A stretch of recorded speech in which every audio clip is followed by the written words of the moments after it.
Hello, everyone. Welcome to another Purposeful Conversations with me, Emee, here in the PAMI Code Facebook community. And I know for us in our community, we've had several conversations about racial tension, about all of the things that's going on in the world right now. We've had some difficult conversations for the past couple of interviews that we have here. But for me, coming from the Philippines and, moving here to the UK, I've seen some themes around race and how some of my confidence have been chipped away for some of the experience that I have here, and I really do believe that I need to tap into that again, to find my confidence again, despite the racial tension and despite the prejudice that we are experiencing in this day and age. So I invited our very special guest today. He's a life coach, and we will talk about how to develop strong confidence despite racial prejudice. I'm sure we will pick up so many interesting insights from his experience. I'm really so excited to pick his brain and to really learn from his journey around the world, really. So without further ado, let's all welcome Colin Thompson. Hi, Colin. Hello, Emmy. It is great to be on your podcast, and I like the way you introduced the episode.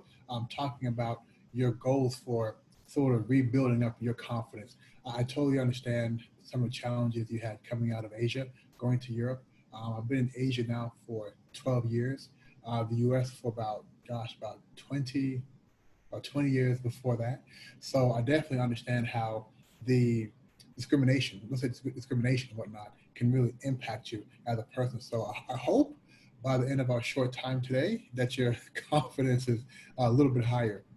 Well, I hope so too, because certainly this is something that keeps coming up in my personal conversations with my husband, because I talked to him about how I was and how ambitious I was and the fire in my belly that I had when I came here in the UK. I was born and raised in the Philippines. I had a lot of aspirations. I want to do big things in my life. And, I have that confidence that I can make it happen. But for the past 18 years, that I've been here, it was quite slow and you know and it's almost as if I forgot that fire that I had, and it was such a slow and gradual process that even if it was in your face, the prejudice is in your face, and I experienced it right before my eyes. I was sort of in denial because I was thinking, surely this doesn't happen anymore. It's the year 2000, when I, around the time when I came, it's not possible that this exists anymore. But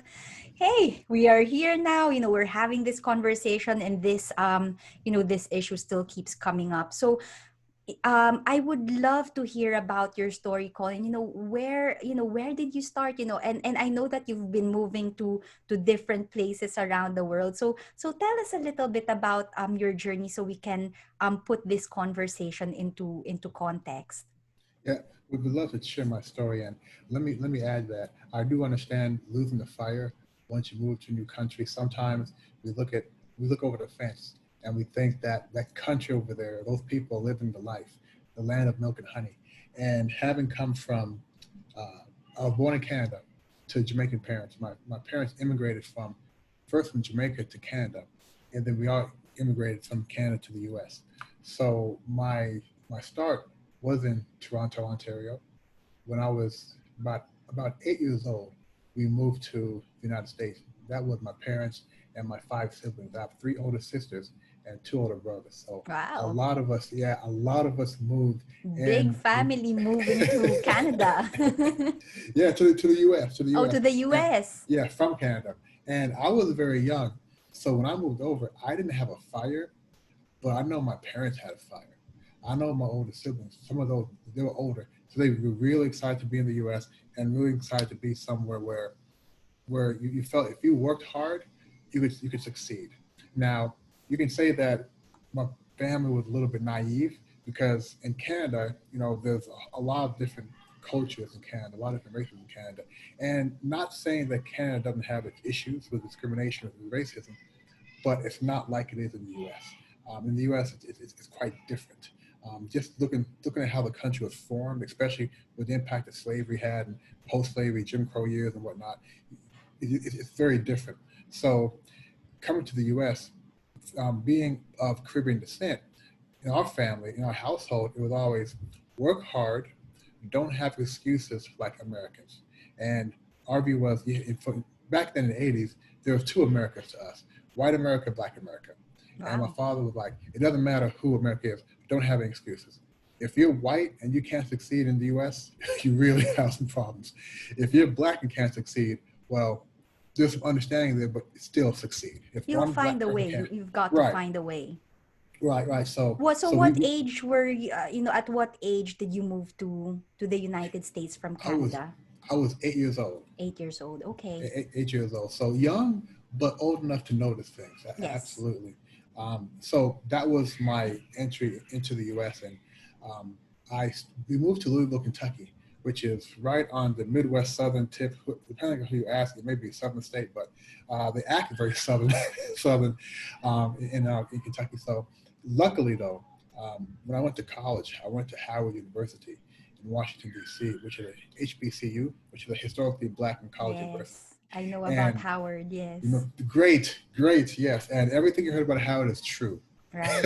Everything. So I'll come back to the Howard story and the rest of my story, but I'll stop here in case you have any questions on this part. So it's so you are there. You were in Canada, moved to the US. What was it like when you first moved? What were your expectations? How did you expect it to be totally different from Canada, or you just thought, okay, we're moving, no big deal? Yeah, yeah. Well, we moved to a different country, so I knew that was big. But in Canada, I spent most of the days playing street hockey, playing sports.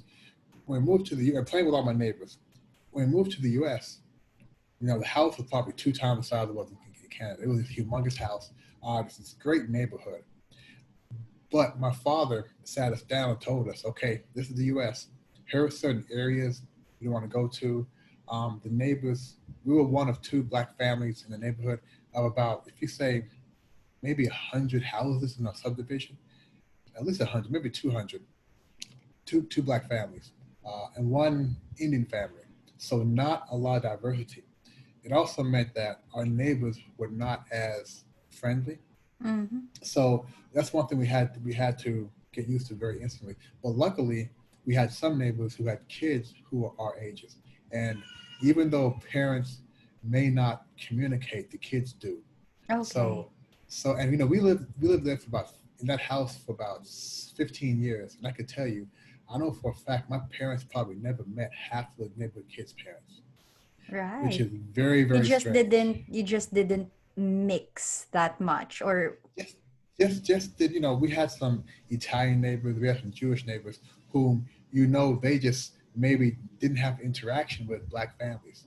So there wasn't, as a child, it didn't impact me until I was older, about high school age, when I could start understanding things and hearing things, and you're trying to do things, and because of your skin color, or people look at you strange and when you go shopping. So mm, I I, mm. I I felt that getting older, but it was a tremendous transition going from Canada to the U.S. I have to say, as a psychologist, I've done a lot of research around racial microaggression, all these subtle forms, everyday forms of racism. And for a child, I don't know how that would impact on you, especially in your developmental stages. From your perspective, how do you think that affected you as you were growing up?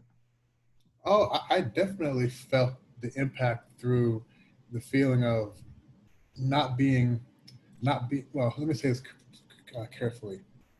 I felt like all the images you see hold um, Caucasian white America, hold white America up on the throne as the idol. Everything that was good was white, and things that weren't so good were people of color.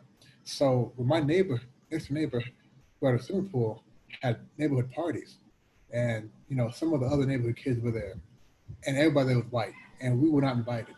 So you look at your bedroom window and you see people, having fun, and you say, "Wow, why am I not part of that?" Mm, And it's not because I'm tall, not because I'm short, not because I run fast, right? It's because I'm Black. So it does impact you where you're like, wow, I want to be a part of that. They have so much fun. I'm not having fun. It's because I'm Black. And you start feeling that there's something wrong with being Black. But I do think that's by design also. I do think that the powers that be want you to feel that you're not good enough, again, through messaging, through TV, through media and whatnot. So it definitely did impact me. And what turned it around for me and my family was being good in sports. Mm. That might perpetuate other stereotypes, but being good in sports really was what helped me get past that. Right. So is that how you built yourself? That's your way to build your self-confidence. If this is what you experience on a day-to-day basis, instead of just wallowing in that, I don't know if it is despair or feeling sorry for yourself, or I don't know what sort of emotions were you feeling at that time. Were you just confused, or were you trying to make sense of things? Well, I wasn't confused because I knew as clear as day what the issue was. I knew that there were just some neighbors or people in certain positions that did not want other people there. So I wasn't confused. I wasn't looking for answers. I was just looking for how to have fun and how to excel. Now, when we talk about developing confidence in these environments, there are several different areas: home, school, professional, and personal. But at this age, let's say age of 16, it's really two areas: home and school. And at Mm. home, my father was a very proud person. The fact that he was one of two Black men, Black families in an all-white neighborhood made him proud because that Mm. meant that we were living in a certain area, which he achieved certain things. Now, whether or not that's misguided or not, he felt proud of that. So inside that house, there were no excuses. Inside that house is you get good grades, you excel. My dad said if he did it, and he's coming from Jamaica, and Jamaica is a very poor country. Mm. If he could do it and have his own company in the United States, then we can do it too. So inside the house, we didn't have a lot of Black history conversations because Mm. being Jamaican, um, we felt like we were Jamaican more than we were American. So we didn't really go back into U.S. history, Yeah. but we talked a lot about how your confidence is not based on what they think over there or they think over there. So that was home. So at home, it was It's very quite, nurturing. you were grounded. I think that's really important. And I have to say, in my case, growing up, we had that foundation. We had that strong sense of whatever you want to pursue, you can pursue. And for me, I moved here to the UK when I was 19, and that's why I said when I moved here, I really had that fire and I had that strong foundation, and I believe that I can achieve things, and I did. I have to say that, it's not as if I failed or anything like that, but there were instances where I really had to jump over hoops that others wouldn't have to, because they are of a different background. So I've seen that just gradually. And over the years, my self confidence was chipped away, because I was asking, oh, maybe my parents were just telling me stuff, to make me feel better. Maybe I'm not that good after all, or Right. maybe I was just good in a certain context, but not in another context, which are lies that I've been, putting in my head, or have been put in my head. I don't know which is which, but eventually after having gone through a nervous breakdown, and for me being a researcher of racial microaggression, seeing all these research, we have systematic reviews and meta-analyses of how racial prejudice impacts on mental health, physical health, well-being. You can see the data there, and I'm thinking, it's not gonna happen to me until it did. You know what I mean? Until it Yeah. did. The, But in your case, coming from Canada, going to the States, was it really that different? Did you see a big difference from, you as a child and then growing up in the United States? yeah, Emmy, can I come back to that? I want to go back to something you said first. Is that okay? Yeah, sure. Yeah. So I want to say that you're gonna get an awakening, right? Your third eye is going to open up because all these things we talked about, having to compete with one hand tied behind your back, having to compete with people who had more opportunities, who are going to get better consideration. We know about the halo bias, right? We know that there is so many different reasons why people of color, whatever shade you are, don't have the same opportunities. But one day you're going to realize, wait a second, I've done all of this. I've achieved all of this. Miss PhD, Miss Dr. Emmy, right? I've achieved all of this with one hand tied behind my back. Tell me I'm not awesome. So everything you went through is soon going to be your testimonial about why you should have unreasonable confidence, because I went through a lot of the same things. Like I tell you, once I realized going through that is what gives you that unshakable confidence. I'm like, hey, if I made it through that, then, you know, I'm not worried about what's going to happen tomorrow, because I'll make it through that also. So going back to your question. Thanks for that. To be perfectly honest with you, Colin, I now I'm learning about energy. I'm learning about, spirituality and tapping into that, because for me, I just really felt as if my energy was out of sync. It's almost like it's telling me you're not supposed to be there anymore. It's time to move on. And you need to remember who you are, and it's almost as if being here in this environment made me forget who I am and what I'm capable of. But I mean, that's why also we're having this conversation and really talking about that bit around confidence, because certainly for me, I feel that that's what I lost after being in an environment that made you feel as if you're not good enough, even if you are actually exceeding what is Right. expected from you. But anyway, okay, back to your story. Okay, you came from Canada, moved to the US. I know from, again, from the researcher that I am, looking at data from the US and Canada, I would assume that Canada is a little bit more egalitarian, a little bit more diverse, um, and than in the United States. I don't know if that's accurate from your experience, but growing up in the United States and having that really good foundation at home helped you to build that confidence. Was there any part in your adolescent life or transitioning into early adulthood that made you question that? That made me question. Your self-confidence and your self-worth. Yeah, so I think, um, first of all, I made a note. 'Cause I have a question I want to ask you Sure. in a while, okay? I think going from having that structured home and then going to school, and school was an environment where it can just totally crush your confidence. And in middle school, my confidence was just, I don't even know if I'd call it confidence. I guess just growing up, I didn't believe in myself, but that a lot of kids don't. So I don't think that was very out of the ordinary. But luckily, it goes back to playing sports in my neighborhood, having older siblings, being the youngest one. We played sports a lot, a Mm. lot. My parents said, get out the house and don't come back inside for hours. So by the time I got to high school, I was, and competing against my older brothers, my neighborhood kids, I was pretty good at sports. And I bring that up because in high school, I wasn't paying attention to grades. I really wasn't, to be honest with you. But my confidence came on the sports field, on a football field, because when it came to being in class, I wasn't not competing with some of the other students. And so, and I didn't think I was smart enough, to be honest with you.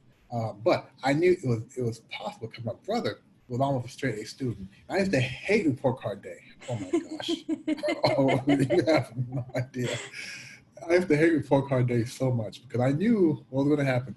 But I was able to develop my confidence through sports, being Mm. able to, and in school, if you're smart in school, they hold you up. If you play good sports in school, they hold you up. So I was able to sort of use that to build up my self confidence Okay. during that time. Yeah. And after school, so you were doing well with sports, and then you moved on to Howard immediately after that? Yes, yes. But let me share a funny story with you. When I was after my junior year in high school, I got a job at this restaurant called Steak and Shake. They're very famous for making hamburgers and milkshakes. Okay. And I started there at the shake machine. Very complicated shake machine, not McDonald's shake. This is real stuff. But Real I was, milkshake. yeah, real milkshake. I always liked talking. So I would always talk to the waiters, and the waiters were the fancy ones, talk to the customer, making big money. And one day, a waiter called in sick and needed somebody to help out. So I said, I can help out. Now, I was probably a terrible waiter, but I got to tell you what that did. Me waiting on tables and now interacting with various cultures on a daily basis. Now I'm interacting with, I would say, very old senior citizen white couples, very young white couples, black couples, Chinese couples, families, and some families came the same every Thursday at 8 p.m. The family was there. So now I'm interacting with so many different cultures and learning how to talk to them, because Yeah. the better you talk to them, the more you get a tip, the higher your tip is. And I got to say, that did so much for my confidence, because that was the first time I interacted with people I didn't know from school or my neighborhood. And Sure. what that does is, when you see, and every time every customer comes in is a stranger.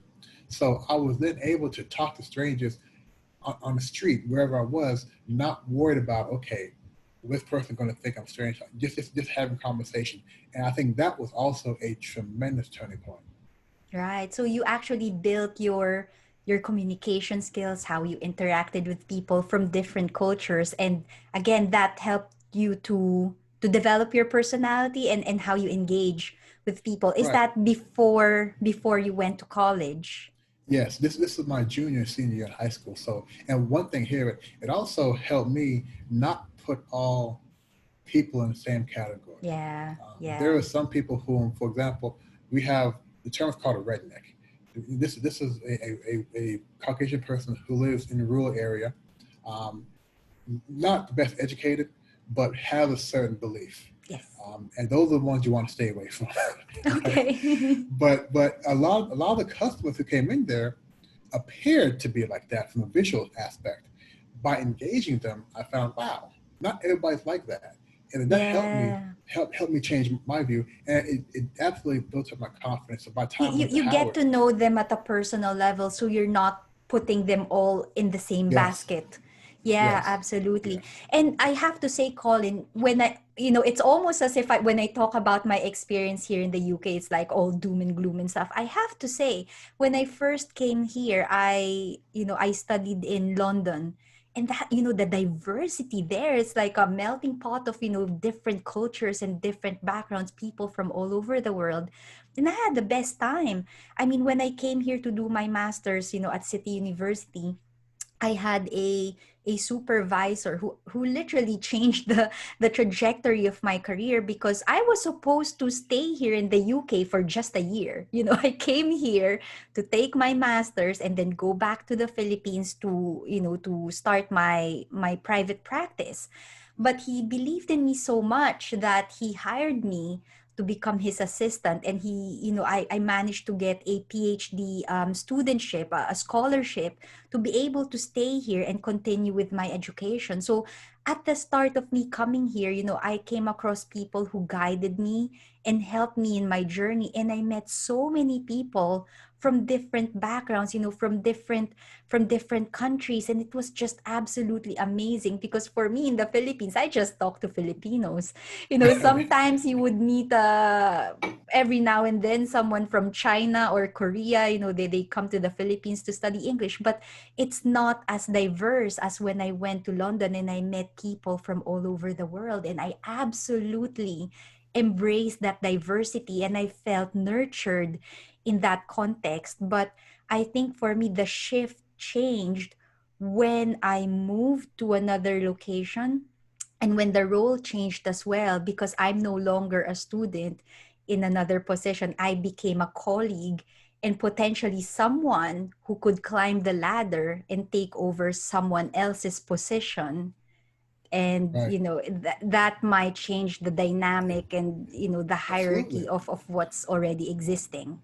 A absolutely. student is temporary.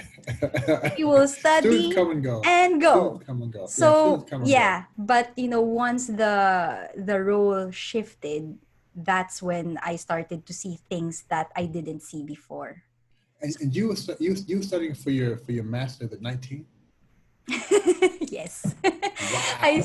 I started my undergrad when I was 15, but to be honest, I was supposed to be a medical doctor. At that time, I got into med school at that time, and the only reason why I studied psychology eventually is because my mom said that I was too young to go to med school. So she said, Wow. take pre-med first, and if you want to pursue medicine later, you'll be 19 and you can study medicine later. But I've decided, well, this psychology thing is interesting. Yeah, yeah, let's go to the UK and see if I could learn more. And yeah. I did, and I ended up studying health psychology. I was mentored and nurtured by some really amazing people in London. Ended up having a career, and when the roles shifted, then I saw some institutional forms of racism that was just absolutely nasty. Yeah, yeah, and I think that is, that is, it's so common that it's sad. But again, let me just give you a little clap for the 19. I heard that, I was like, wow, that is amazing. And I know I have to tell you the college years, but can I ask you a question? Sure. 'Cause I want to go back to the confidence side. Who is your biggest cheerleader? Oh, my parents. Absolutely, my parents. Okay, And they saw my ambition, and they did whatever it takes to help me to get where I wanted to go. But when I came here to the UK, my next best cheerleader was my supervisor, because he sort of made me see things that I didn't see in myself, that he saw so much potential, and that again he did whatever it takes for me to carry on and do my PhD and build a career, an international career, and not just a local career in the Philippines. So I have to say, my parents, my biological parents, and my professional parent, if right. you like, they were my biggest cheerleaders, I have to Appreciate say. that. So in your case, you were talking about the home, the foundation. For me, that's really important for me as well. Yeah, and that sounds great. And I want to, first of all, I'm glad you have that. We need that support there, right? I want you to consider being your own cheerleader, being your own biggest cheerleader. Because if you think about a cheerleading team supports their team when they're winning and when they're losing. And sometimes our, the support we get is different when we're winning and losing. But I think one thing I learned years ago is I could tell you, I have a lot of people who support me and cheer me on, but I am by far my biggest cheerleader. Oh, And wow, I love that. yes, and the reason is, I stopped telling myself negative things about myself years ago. I will tell myself, even if I don't do the right thing, I'll say, "Hey, man, that's okay. You got it right." Because you need you need somebody who always has your back, and the only person who's really truly vested in you, 24 hours a day, 365 days a year, is you. You're the only one in your own head. So I determined years ago to be my own cheerleader and always, always, always, always have positive cheers to cheer myself on. So consider I that. love that. I mean, to be perfectly honest with you, Colin, I just finished a 21-day course on self-compassion, and we had a pre-test. So on a scale of 1 to 5, 5 being the highest, my self-compassion score was 1.3. It was Wow. just it was Wow. just so low that when I fail, I say, and this is strange because I've been writing books on imposter syndrome remedy. Like, you have to be kind to yourself. You have to talk to yourself with self-compassion. I know the theory. I know about gratitude. I'm a psychologist. I know all of this stuff. But when it comes to applying it for myself, it's almost like, doctors, they would say stop smoking, and you can see all the doctors and nurses outside of the Smoke, hospital. smoke. They Right. know this stuff. But when it comes to doing it themselves, that's where they sort of, lack a little bit. And I have to admit that that's something that I struggled with. So I took this self-compassion course, 21-day self-compassion course, and my score was so low. I wasn't even shocked that my score was that low, because I knew Right. that. But over that period, and I'm still learning how to do it. But essentially, it's recognizing that I am human, that I have good aspects of me and not so good ones, and it's okay. It's okay. And when I have my wins, and I can, I need to learn how to celebrate it without having to wait for my parents to cheer for me, or Right. to Right. wait for others to cheer for me. And it's not really bragging to talk about your accomplishments, but one of the things that I've identified, and again, this is probably related with imposter syndrome, and so many of my clients, maybe that's why I'm attracting them, because we are so alike, is that when people give them compliments, they feel uncomfortable about it. It's almost like they don't deserve to be given praises, and to celebrate their wins and so on. Like you were telling me, congratulations for graduating at age 19. I was like, it's like, I feel quite uncomfortable about it, because I'm still learning to acknowledge my accomplishments, and to be comfortable with that. But yes, certainly I love that reminder. Thank you, Colin, for that, And to be your own cheerleader, to be your best cheerleader. thank you. One more thing, because I literally wrote this down on here before, because I wanted to give you or your audience a tip, or I call it a hack. In my time, we call them tips. Now they're called hacks. Hacks. Um, for the next, okay, so try this, right? This is about how you build up that, I call it unreasonable confidence, right? And it's unreasonable. People say, why are you so confident? They don't understand, but you understand why you are. So for the next 2 weeks, try this. This goes back to what you were talking about. So before I tell you what it is, can you commit to trying this for the next 2 weeks? Yeah, I'm already writing it down. Can you see Oh, my pen? can okay. you see can you see I the see pen? the I Can you see see the the pen. notebook? I see the notebook. Okay. So any any compliment you get for the next 2 weeks, verbally agree with it right away. Okay. Right. Verbally For example, agree. right. So for example, if I say, Emily, wow, you look beautiful. I do, right? I do. Thank you. All right. Yes, yes, yes. Or just say, and thank you is not enough. Yes, say, I agree, or yes, because and it does not matter if you agree with them, right? But all you're doing is accepting compliments. And as I said before, when Can't I you just told say you, thank you? Do you have to verbally agree? yes, this is the extra part, right? Because you can say thank you to be polite, Yeah, that's what I right? do. Well, that's what I try to do. What I used to do is, come on now. You're Or kidding, be right? modest, be modest, be modest. Forget that. That doesn't, because all you're doing is negating it, right? But when you say, yeah, I am beautiful today, or yeah, I agree with you, whole NLP, right? All you're doing, you're reinforcing that belief, and you're showing that person, yeah, you are confident also. So the more you act confident sometimes, the more you are confident. And again, you're only responding to what somebody's saying to you. So try that for 1 week. My wife, it's funny, if I say, honey, man, that dinner was great, she'll go, it's just okay. If I say, honey, wow, you look beautiful. This old shirt, I say, honey, just agree with me, okay? Oh, Or at yeah, least it say thank is. you. Right, right, right. So, and it changes you because you're now doing what? You're cheerleading for yourself again, right? Yeah, Yeah. yeah. I think the struggle here, Colin, is, and I've noticed this. Do you remember, my mentor, my professional mentor, we had an argument about this, because that's the habit that I had, that he was really annoyed with. Every time he gives me a compliment, I brush it off. I would say, "Oh, come on now. Stop saying that." And he would get so annoyed. He would say, "Why do you do that? That's Yes, so annoying. That's so rude.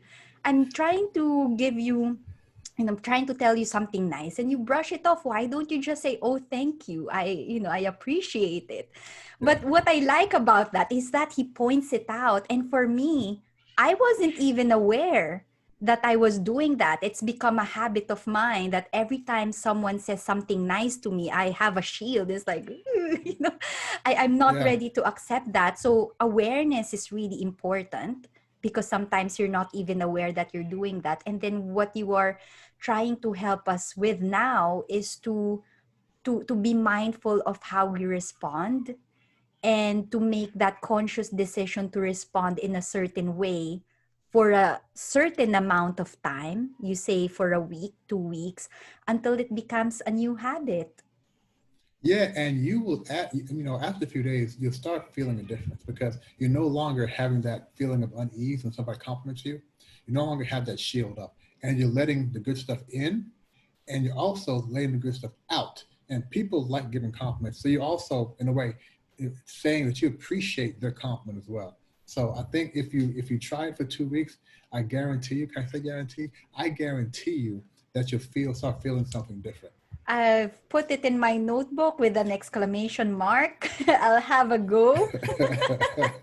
You can test it out today before we finish our interview, because yeah, Great. certainly it's something that I'm working on. I've made that conscious decision, to take that self-compassion course, because I've identified that as a limitation of mine, that I'm quite hard on myself. And I don't know. I think it's having to go through a nervous breakdown. I mean, I'm still recovering from that nervous breakdown. I suppose I started my healing process around 2017, so that was like 3 years ago. The trauma wasn't far a long time ago. So having to rebuild that confidence, having to to show compassion to myself again, I think it's a process that I'm learning at the moment. Right. But Right. thank you, thanks Colin, that yeah, I'll try that out. Yeah, So apologies for taking over the podcast. oh, no, But no, no. I I talk, absolutely love it. Because it's a conversation. It yeah, really is a conversation. But I have to say, so where were we in your story now? Are you in yeah, Howard okay. now? So now I'm transitioning from life in Kentucky in high school to Howard University. And when I went to Howard, I was 17 years old. Uh, yeah, 17 years old, just a few weeks before my 18th birthday. And being in Washington, D.C., outside of Howard, changed my life. All of my older siblings went to Howard, so when I went to visit them, we'd go to Prince George County, which is in the area, and it's a predominantly black county, and people are doing very well there. So when I'm young in high school, seeing a lot of black people in Louisville, the lower end of middle class, and I go there and I see people, doctors, lawyers, Doing driving well. fancy cars. You're doing really Yeah. well. It was my first time seeing it. I mean, literally, it was my first time seeing it. And I'm like, wow, I Did it never knew raise this could your happen. aspirations, or what was going on in your head when you went there? I want to get the out of Louisville, Kentucky. All Right, because right. literally, because now I see a target that I can actually attain, not a Yeah, target where you're in school and they say you can be whatever you want to be, except these things. No, now you see, wow, people it's are doing real. good. Yeah. So when I went to Howard, again at HBCU, historically black college university, and that means that it's undergrad at least is about 97% African American. And that was my first time seeing black people in every position: Wow. president, secretary, vice president, school Yeah. student body. In my high school, we had one black person each year part of the school slate. Of the And host, yeah, of the yeah, what you call like a student council or something right, like right. that. Yeah. Never president, never president.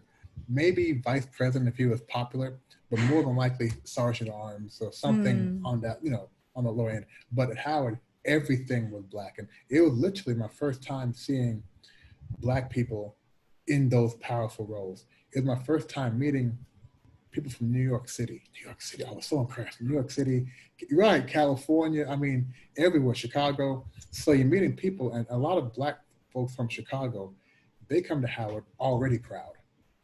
In Chicago, they're in their schools.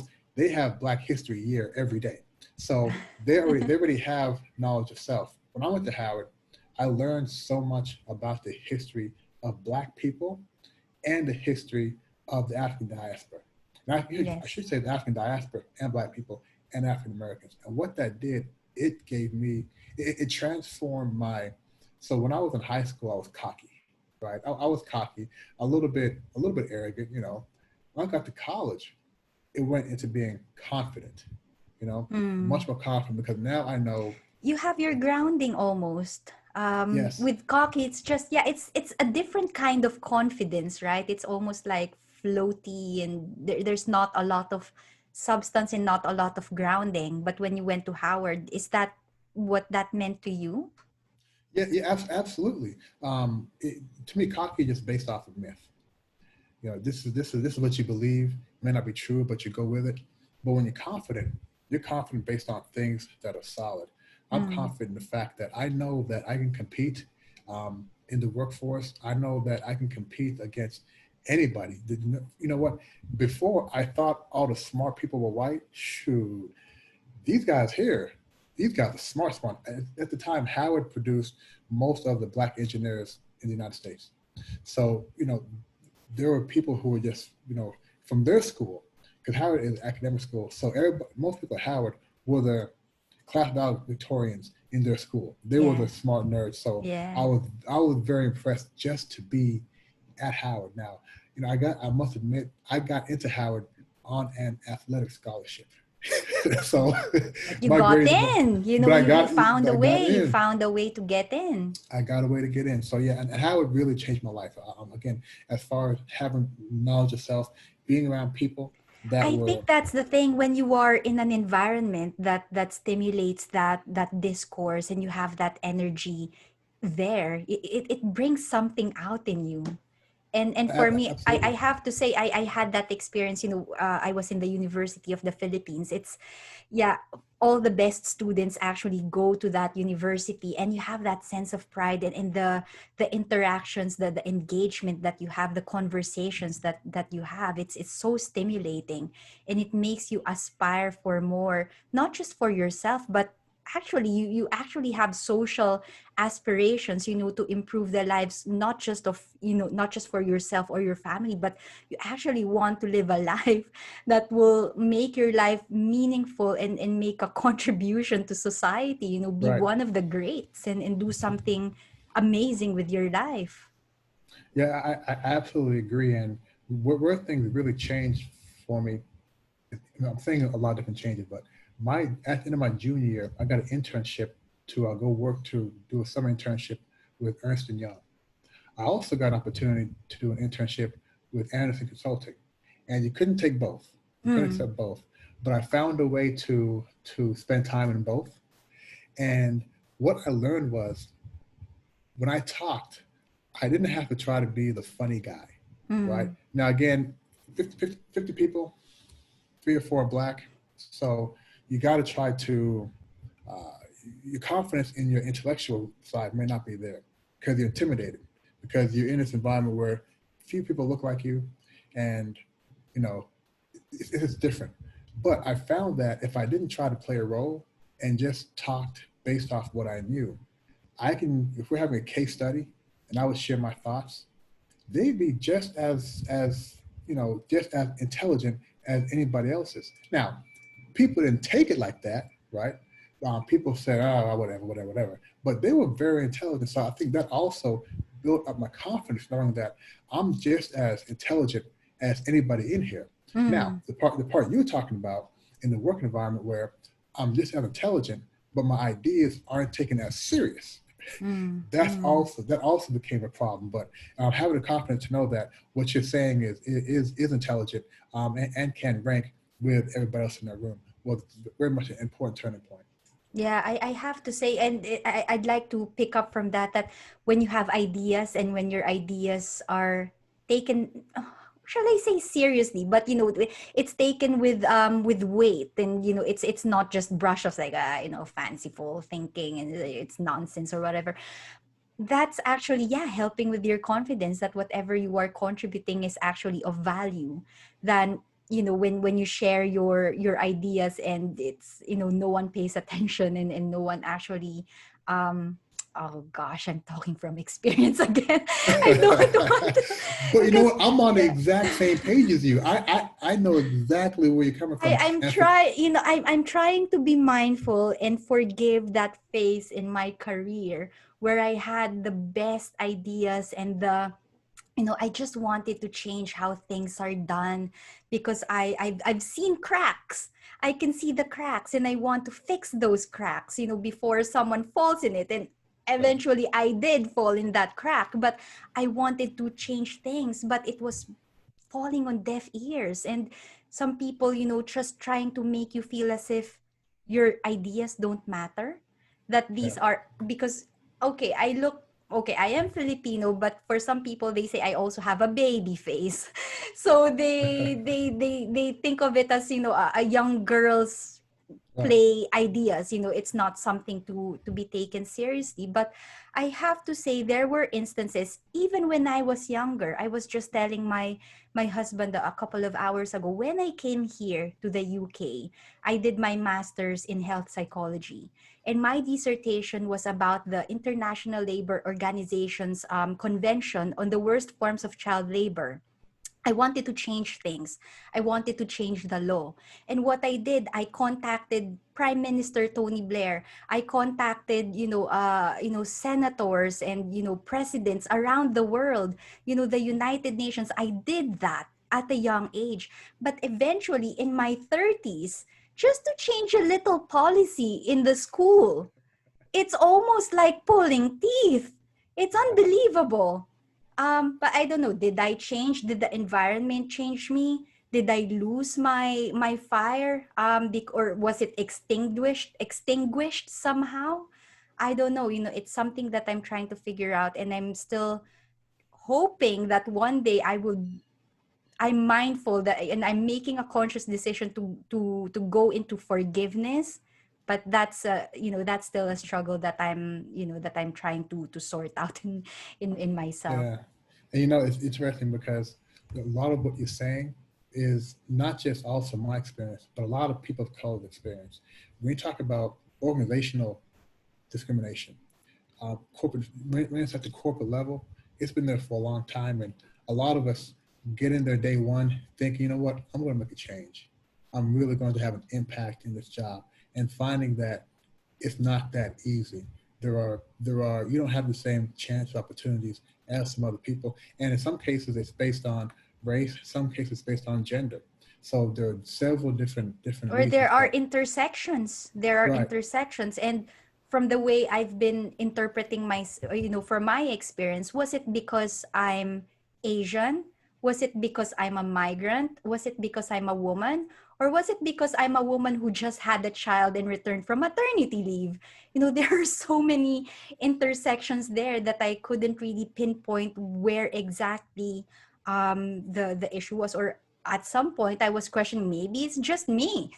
Maybe right, I'm just really incompetent, and maybe I'm just not able to communicate effectively. But in the yeah, end, after stepping away from it, I've seen that I had really strong ideas. I did whatever I had to do.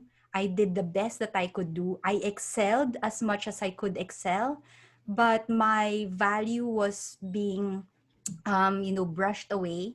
Ideas, falling on deaf ears, and nothing was happening. And it's yeah. almost as if you're hitting your head on a brick wall, and you're not actually making any difference on the wall. You're just hitting your head and you're hurting your head. Well, you know what? We have a term that I learned in university when I joined my fraternity because in my fraternity, it was very much about giving back and doing good for people. The term was, you have to know how to play the game.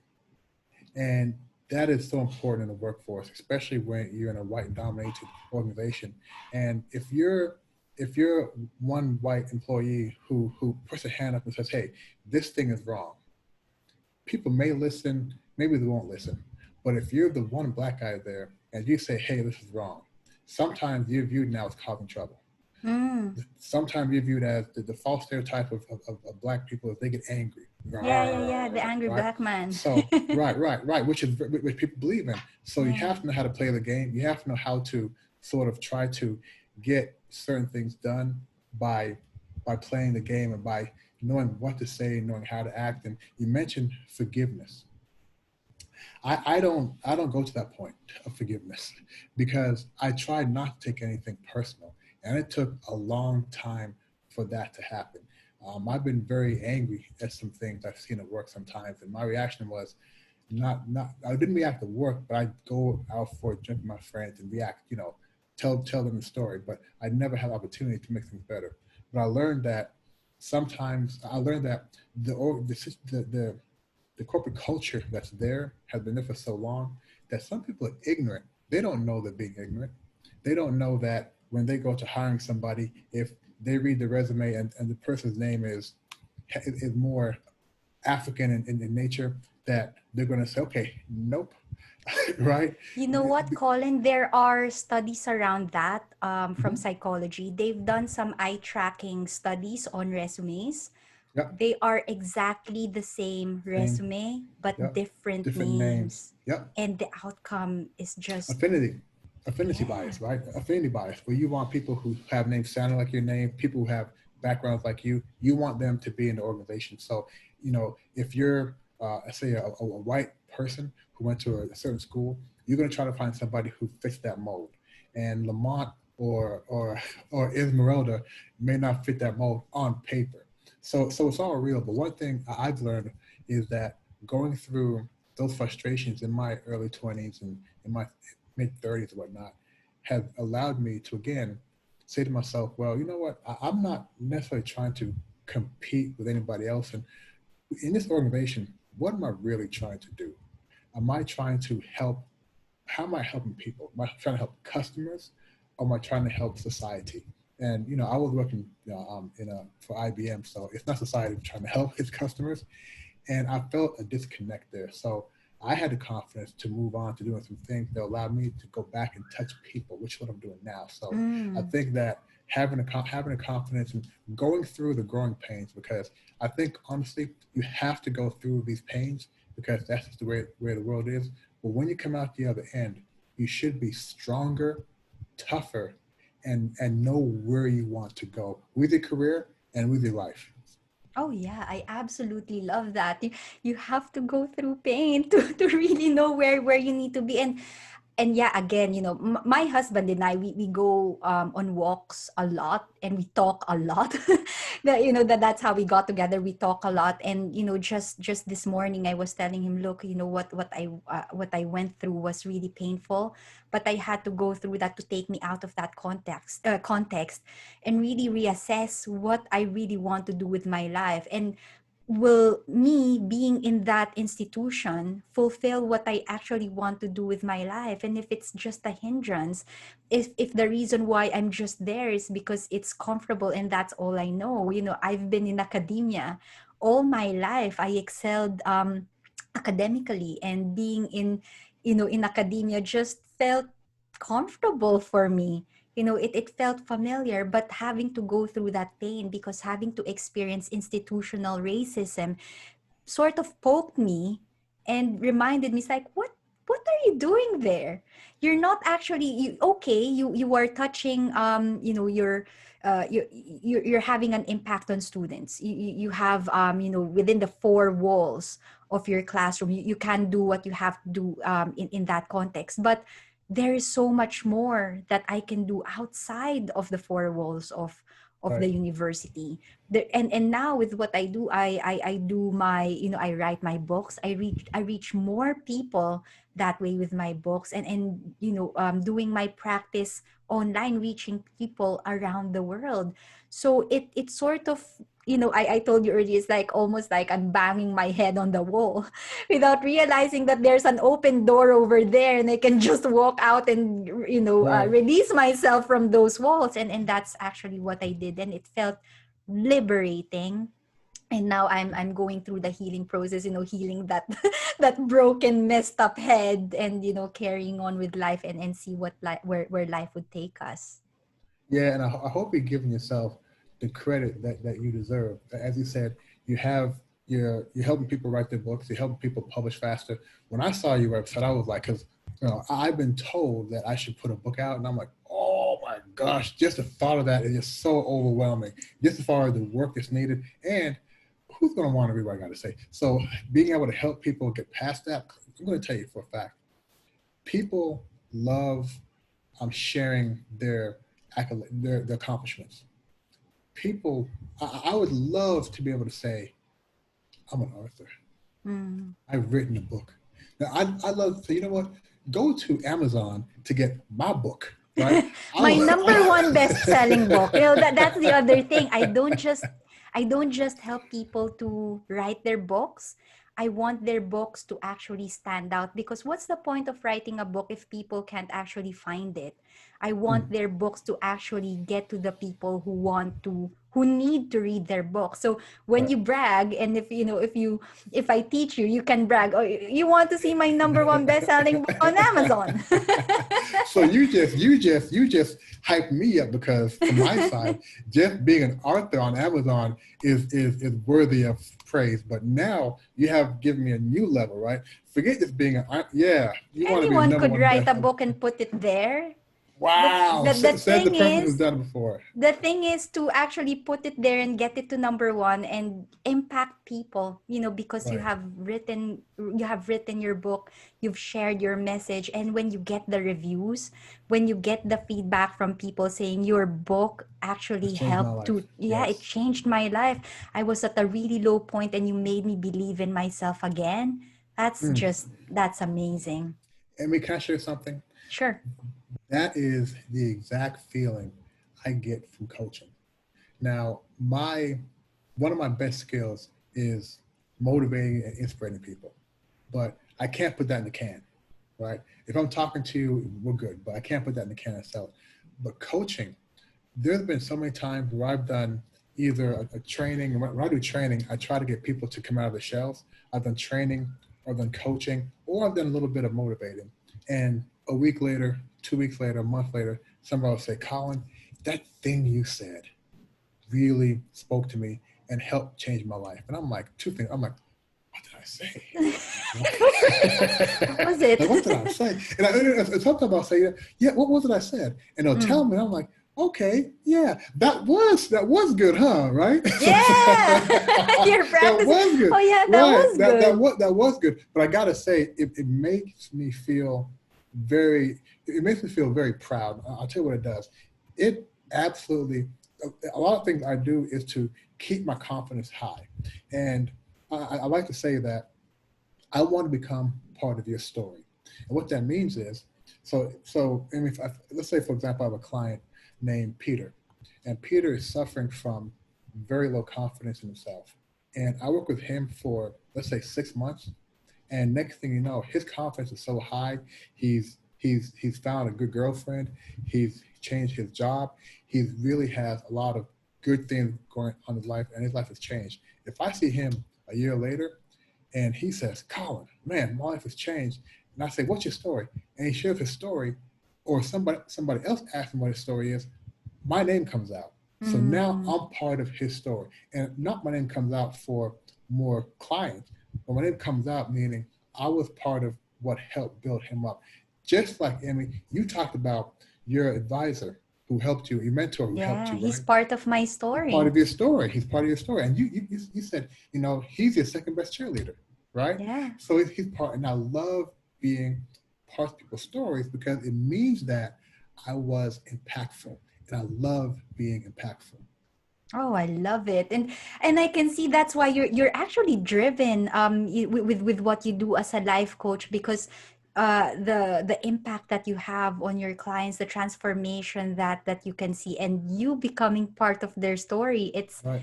it boosts your confidence, and actually that's one of the main themes that we are talking about today, having to have that strong confidence. We start with the early foundations, but as you carry on, you are becoming your best cheerleader, but now you can also see yourself in other people's stories, how you're making an impact. It also boosts your confidence as well. Right. Right. And I want to say this because we talked about building confidence, and there were 4 areas. We talked about home, school. We touched a little bit on the professional side, but the last piece is the personal side. Some people call it self-confidence, some people just call it confidence. But one thing is, I learned the sooner people stop beating themselves up and start really accepting them for who they are. So years ago, I used to drink a little bit too much. That's I an used to drink. interesting way to put I used to it. drink a little bit too much, Mm-hmm. and I used to always say, "Man, you just don't end up drinking like your father did, right? Don't end up like that. Don't become an alcoholic." And I used to drink. I feel so bad the next day, and I just beat myself up. And Yeah. at one point, I just, you know what? I drink. I drink. Okay, I'm going to accept myself drinking, and I'm going to help myself not drink so much. But I stopped beating myself up. I accepted certain things about myself. Still tried to improve in certain areas. Right. Still tried to reduce the drinking, which I've done years ago. But the point is, I wasn't getting so down on myself for everything I did, and I started accepting myself for who I was, and then. And at the time, I was somebody who drank too much. Okay, Colin, you're somebody who drinks too much. And you know what? People who drink too much, Emee, they drink too much. So Yeah. if I go out and I drink tonight and drink too much, well, Colin, it's because I drink too much. Yeah. Right? Yeah. Yeah. That's the Yeah. nature of drinking too much. So once I accept myself as being somebody who drank too much, I could then say, okay, how can I start being a person who drinks less? So And that's instead when of change beating came. yourself up at that stage, you actually accept that this is your position without much judgment, accepting that this is who you are, Right. recognizing that, yeah, there might be some room for improvement, but this is your starting point without being too hypercritical about yourself. I have to say, I've been learning about tapping recently. You know about Oh, I EFT, know. like Yeah, all, yeah, yeah, yeah. yeah. And one of the things that they say all the time is, I may be imperfect, but I still love, honor, and accept myself. So it's recognizing that even if you have these imperfections, or even if you're having like a lousy mood today, I'm feeling really grumpy today, but I still love, honor, and accept myself. It's accepting that this is where you are, not being judgmental, not being too hard on yourself, but this is your starting point. And when you realize that this is your starting point, Yes, you can choose where you can take it from there, instead of yes. going back because you're beating yourself up for being at that point. When you accept that that is your starting point, you can choose to shift where you need to shift without judgment, or because you've accepted that that is your starting point. Is that how you would explain it, Colin? Or Absolutely, and this is one part of when I'm coaching clients. And with coaching clients, some may want to improve confidence, some may want to improve relationships, some may want to get better careers. Everybody has different goals, but part of that is accepting two things: accepting who you are right now.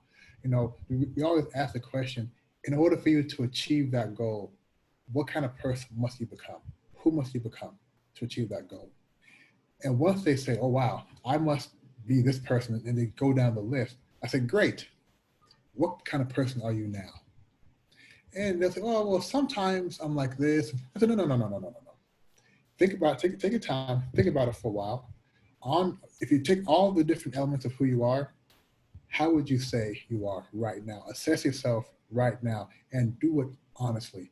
And it takes a long time for people to do that because yeah, it takes a long time for people to do that. But once they're able to say who they are honestly out loud, you see the shoulders go down.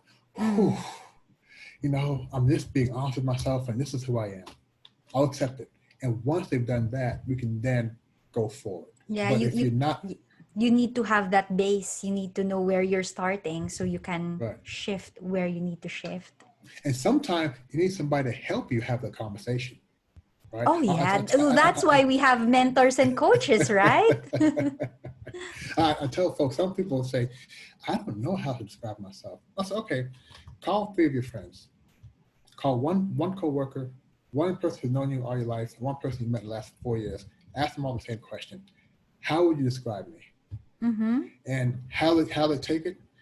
Take all of it together. Don't take any pieces false, right? Take it all together and let that help you describe who you are, right? Because somebody might say something and say, well, I don't agree with that. But it may be accurate. So take everything together. Let that be a start of helping you to identify who you are. Right. Well, I have to say that I've noticed that for some of my students and some of my one-to-one clients, that's a question that they struggle with. That they actually have no idea who they are. Maybe because they are being told who they are, and they get confused about what to believe, and there is a disconnect. So yeah, I think it's a useful exercise to, when you work with clients, to have that foundation, understanding who you are first, Right. and understanding your core values. I mean, even for me, this might sound strange, but when I work with my students who are writing books, our first exercise is understanding your why, understanding your purpose, and understanding your core values. Because even before you start writing your book, you need to know who you are, what you stand for, and why you are doing what you are doing. Because how are you going to get to the end if you don't know your base? It's gonna Right. be it's gonna be quite messy. And with you as a life coach, it's okay, it's not just a book, it's life. You need to have that solid base, you need to have that solid foundation before you could carry on and, walk through life with clear foundations, and, with confidence, if you like. Yeah, we have a question that I have a question that I ask, and I must admit I sort of trap my clients because I know what I'm doing and they have no idea what I have planned for them. So one of the things we want to establish very early is, what are your goals? Mm-hmm. What are your goals? So my background also is in process excellence. Trying to improve process. We have a mechanism called five why. Ask Mm-hmm. why 5 times to find the root of the problem. I've taken that and I said, okay, so if you have a goal statement, you say, well, my goal is to lose 10 kilos in the next 6 months. Okay, that's a small goal. I can measure that, right? It's very clear. I'll say, okay, so that you can what? Mm. I want to lose, okay, I want to lose 10 kilos in the next 6 months so that I can uh, be in better shape. Then what? Can't quantify that. Can't quantify that, right? So I can Yeah. be in better shape and look better in my clothes. So that you can what? So that my wife likes my wife and I. So that my wife and I have better interaction. We feel more connected. So that you can what? So that our relationship is improved. So Mm. really, so really, your goal is to That's the core. improve your relationship, right? So I say that, okay, so how can we look at improving relationship and you losing the weight separately? So one's not tied to the other. Because if something happens and you don't lose all the weight, or if you lose all the weight and it's not about the weight, what happens then? So how do Mm. we look at how to address both of those? But I try to go about 3 or 4 times asking, so that you can what? And that really gets us to the real goal. Yeah, yeah, because at least you can see the intentions. You can actually see, there might be the main goal, but when you dig deeper, there are some more intangible outcomes that they are aiming for. And to dissect that, that's actually really fantastic.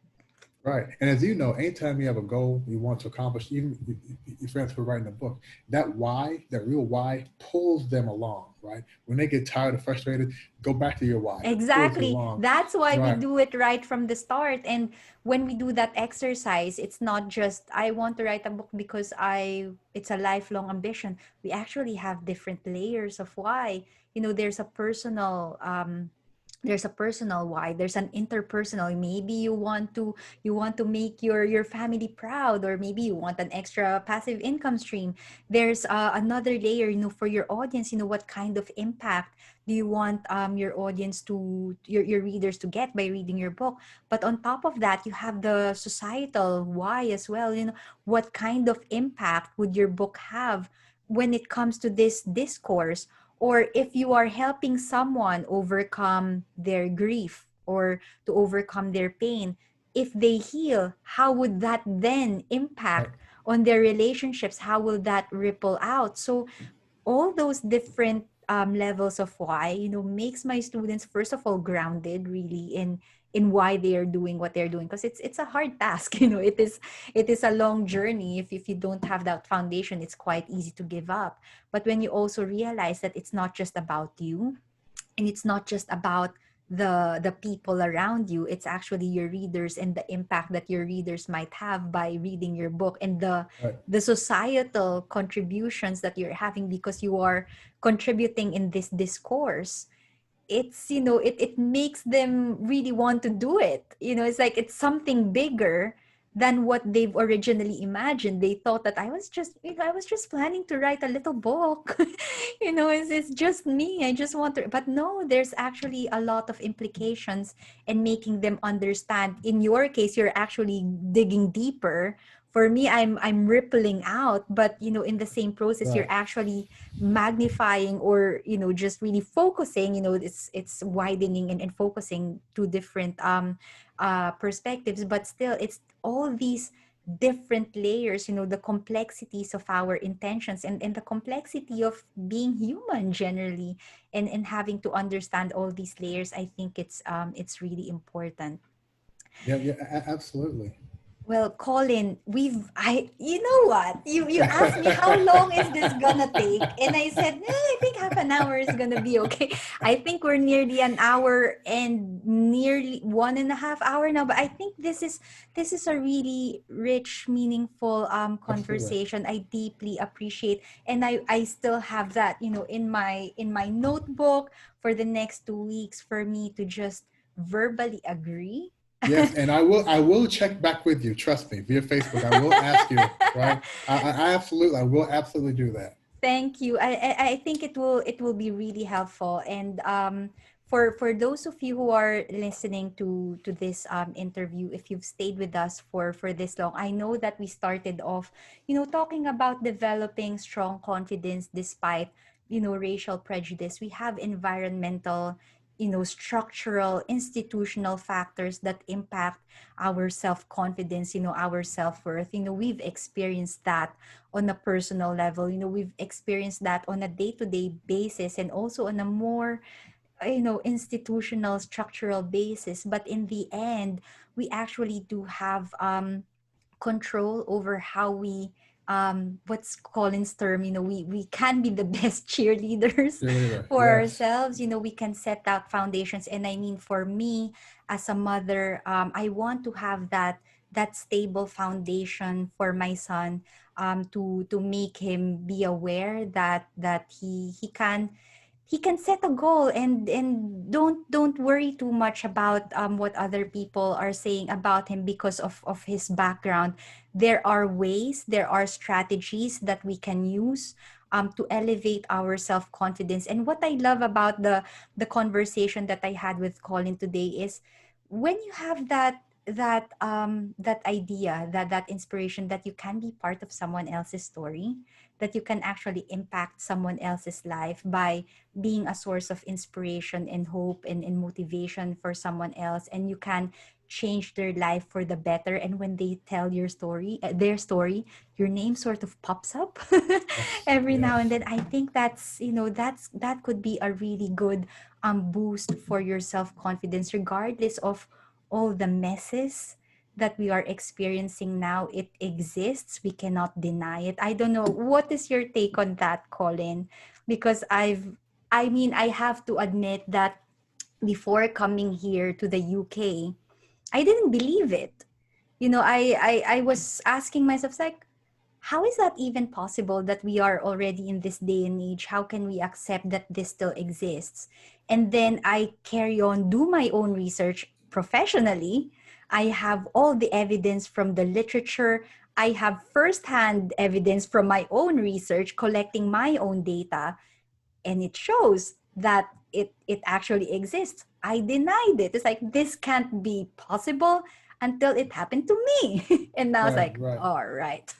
Oh, Right. damn. And yeah, so it's interesting because I don't need data. I just need my experiences, experience of my family members, my friends, and a lot of people of color in the U.S. have gone through very similar things we went through. I think coming in Asia, coming from an Asian state, for example, the Philippines, where the majority of people are Philippine, and you may have discrimination, but it's based off of other things. It could be faith, it could be different things, but typically, it could be skin tone, but typically Oh yeah, not I being. in I Philippines. worked with indigenous communities there when I was doing my PhD, and I saw the discrimination at that level. But yeah, you're right. It could be manifested in Right. different ways. So But when you go to an environment where your gender or your race, you're now the minority, that's when you're going to start seeing things, and that's when you're going to start feeling things a lot. So uh, to me, it's always been a part of my life. You know, from a very young age. For me, I started feeling when I was 8 years old. So from being 8 years old to even now, I've just gotten so used to it that it's just noise that I'm able to not hear anymore. Now, I'm still able to be what I call be responsible by saying, hey, that's not right, or by saying, hey, I disagree. But what I don't do is if somebody says, for example, um, somebody says, okay, there's a Black Lives Matter movement, and somebody says, well, all lives matter. I'm not going to go into a discussion on, you know, that statement yeah. because whatever, because they don't get it. So a lot of people don't get it, and usually it's people who are on the majority side saying, you know what, this doesn't exist. I'm not here to explain to you what exists or not. I'm here to make sure, like you, Emmy, myself, my family, my little son who will be 1 year old in a few weeks, our friends, our family, that we're able to get everything that we can out of our lives. Everything that we can out of our lives, right? We know that we're not working in a situation that was equal. Okay, Not a it's level not playing equal. field. It's not level playing field, but how can we still get everything, right? Despite what's going on. And like I said, if you're getting your undergraduate degree at 19 years old with one hand behind your back, think about how awesome that makes you. So my view is every time we accomplish something, knowing that we're doing it on a non-level field, it just should be boosting our confidence and our belief that we can continue doing it. And the more we do now, the easier it is for our children.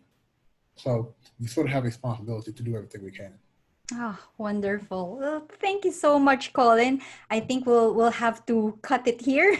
Yeah, no I problem. really deeply appreciate this conversation, and for everyone who would like to connect with Colin, Colin, where can they connect with you, and how can they get in touch? Yeah, so the main platform is I still use websites. I know that's old now. Uh, w- Still works. it still works. www.oligye.com. oligye.com. That's oliguy.com. That's my main platform. You can get a hold of me there. And Amy, let me say, this has been fun. This has really been fun. Thank you for being a host that really knows how to make the conversation flow naturally. And I've learned a lot from you and what some of the things you said tonight.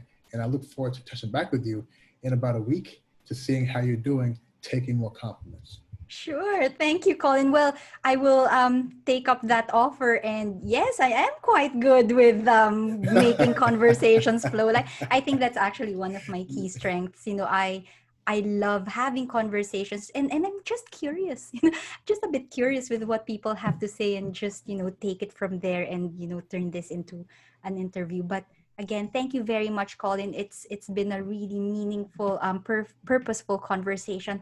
And for everyone who's listening and still watching today, I hope that you found value from our conversation today. I'll leave the link to Colin's website in the description. So please feel free to reach out to Colin if you would like to work with him as your life coach, and gain some motivation and inspiration and guidance from him. So that's it, everyone. Thanks for tuning in. We'll catch up again next time for another purposeful conversations with me, Emmy, here in the PAMI Code Facebook group. Until then, take care and bye for now. Bye. Bye. Now, where is the stop recording? There it is. Bye.